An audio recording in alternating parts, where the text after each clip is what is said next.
une structure qui est purement francophone, mais on trouve à la tête de cette structure un pays qui n'est pas francophone. Et elle a rempli pour son deuxième mandat. C'est qu'il y a un enjeu de taille et majeur dedans. Nous sommes le premier pays francophone, s'il fallait le dire. Au monde, oui. Hein. Au monde, même en Afrique aussi.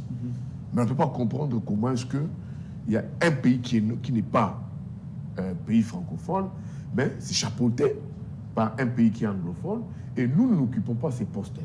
Il y a un enjeu très important, un enjeu majeur au niveau du monde. Il ne faut pas traiter cela d'une ONG parce que l'OIF a toujours audité les fichiers électoraux.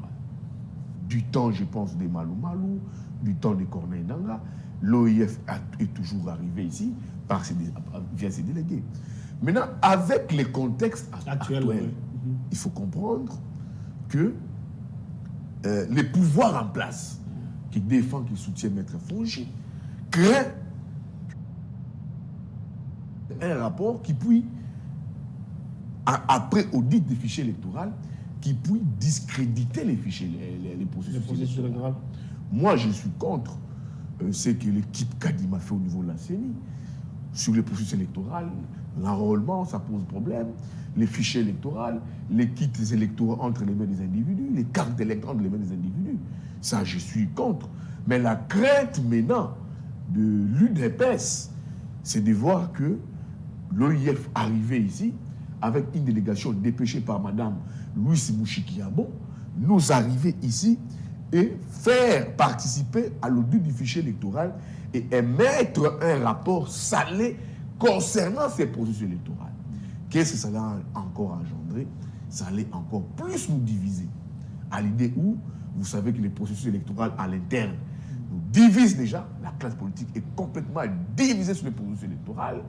La centrale électorale pose problème. Tout ce qui se passe, c'est une classe politique aujourd'hui qui ne refuse aujourd'hui d'écouter tout ce que la CENI dit. Déjà, vous avez avec le journée porte ouverte, l'opposition a carrément rejeté ça. À combien plus forte raison que vous avez encore davantage un rapport sur l'audit du fichier électoral pondu par l'OIF en disant que ces fichiers électoraux-là, l'audit du fichier électoral-là n'était pas fiable, ce n'est pas fiable. Ça allait encore davantage nous diviser.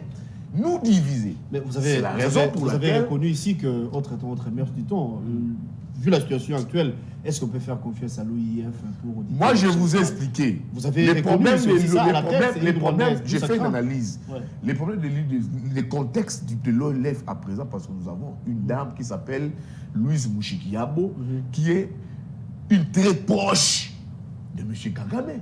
C'est les Rwandais qui nous agressent. Et quand on nous prend encore un rapport venant de l'OIF, il fallait voir les derniers communiqués d'hier de l'OIF disant qu'ils ne peuvent pas accepter la République démocratique du Congo en ce qui concerne l'audit du fichier électoral. Ça a été signé par qui? Par le directeur des cabinets de Mme Louise Mouchikiabo. C'est là où maintenant l'UDPS craignait une certaine infiltration du Rwanda dans les processus électoraux. C'était ça la crainte. C'est aussi la raison. Vous donnez raison à l'UDPS, comme vous prétendez. Moi, je ne donne pas raison à l'UDPS. Je parle de la crainte de l'UDPS. Je ne donne pas raison à l'UDPS. La crainte de l'UDPS d'avoir un fichier audité et que l'OIF émet un rapport salé contre ce fichier électoral, ça allait mettre en place l'UDPS. C'est la raison pour laquelle, vous avez vu dans les discussions d'hier entre Donatien Chollet et M. Denis Kadima, nous avons dit qu'il faut à la limite, quand vous refusez l'OIF pour des politiques, les mots appropriés étaient ça, pour des raisons politiques. C'est quoi les raisons politiques? C'est la tension qui règne entre nous et le Rwanda. C'est ce que Kadima a dit à M. Donatien Chollet, le secrétaire général de la CENCO, qui lui a dit, pour des raisons politiques, nous refusons à ce que l'OIF, les experts, les délégués de l'OIF puissent auditer. D'après vous, qui est censé à le jour d'auditer le fichier électoral? Je suis de chuter. C'est la raison pour laquelle l'abbé Chollet a dit il faut maintenant trouver, pour des raisons politiques, comme vous craignez l'audit électoral par les experts de l'ONU, de l'OIF, trouver une alternative efficace. Maintenant, regarde là où je reviens. C'est quoi l'alternative? L'alternative efficace, quoi. Je donne une information.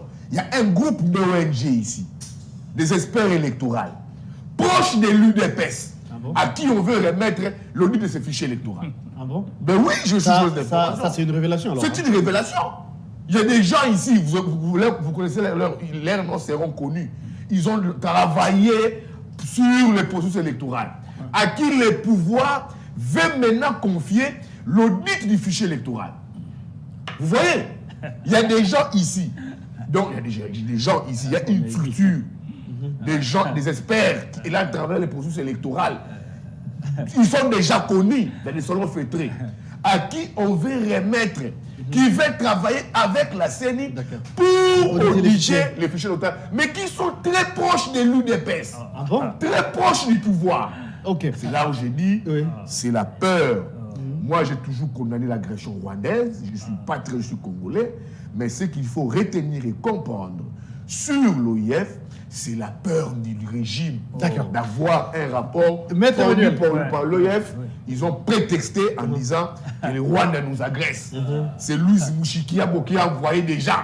Et nous, on ne veut pas ces gens-là. Merci Ils beaucoup. veulent avoir un fichier audité que par des gens proches au pouvoir. Alors, en quoi est-ce que cet audit-là va rassurer les parties prenantes aux élections, notamment l'opposition? Merci beaucoup.